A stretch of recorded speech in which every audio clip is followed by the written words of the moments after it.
Wow! Guys, so mao ni na pod ang ato ang kuha karon. So presko kay liptin siya or sweet leaf. Then kani siya lanuhan isda, then kani mao ni ang isda nga baho kayo, bahog iho tawag sa laing lugar pod. Then kani isa mao ni siya ang isda bunguton. Sa uban na bunguton man na. Then mao ni atong kuha ginaden. Mao ni ang atong bularonon. So gipikas na ni siya. Kuha na. Human na to pikas, mao ni siya ang result. So mag-andam na ta og kanang palanggana, butangan na to og asin. Then pagkahuman, butangan na to og gamayng suka unya taon-taon, butangan to og suka. So ang asin na igo-igo na po na to adi po kay parat para kuan.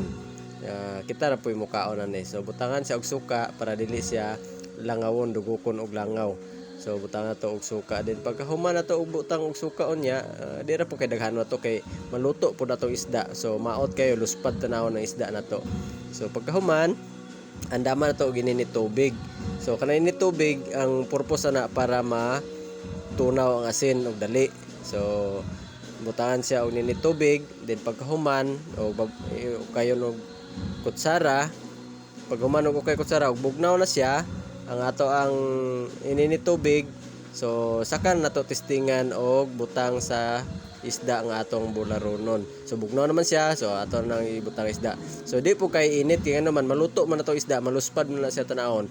So ingani ang outcome sa isda guys pag ato ibutang nga dili init o dili po daghang kay suka. So pula ra gyapon siya, presko gyapon siya, gwapa kay siya tanahon.